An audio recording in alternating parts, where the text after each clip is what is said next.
Ito na nga yung second day na pag-asikaso namin. Naghakot nga kami ng kahoy at buhangin. Kaya samahan nyo kami sa aming kaganapan ngayong araw.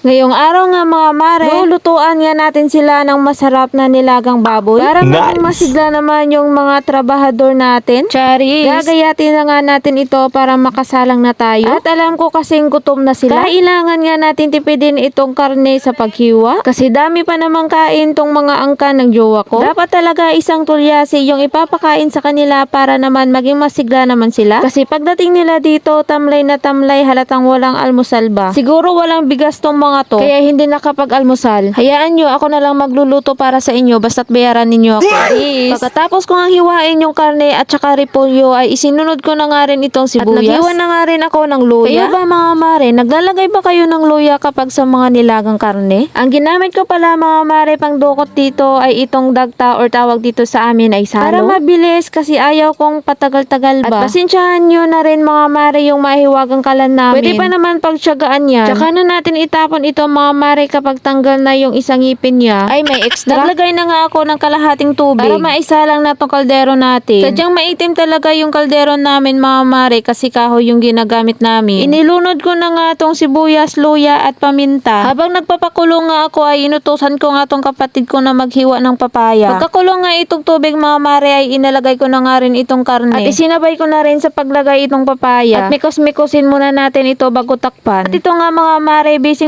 na nga itong mga trabahador ko. Ay mga kasama pala ng jowa ko. Sa sobrang yaman ko mga mare, pinalagyan ko ng kahoy itong daanan namin. Nung dumaan dito ay hindi na maputikan itong malaporselanan natin paa. Cheers! At napadulas pa nga itong kasama nila mga mare. Tatawagin ko sana mga mare kaso bawal pala, baka may nuswan ako sa taas. Cheers! Pagkatapos nga nilang maghahakot ng kahoy mga mare, pinahakot ko ulit sila ng buhangin para panglagay dito sa bakuran namin. Kasi maputi. O diba pala foreman ang dating natin ngayon. Nice. Pala mga mare, maulan dito sa amin at madulas at maputik yung daanan. So hanggang dito na lang mga mare. Thank you for watching. Babush!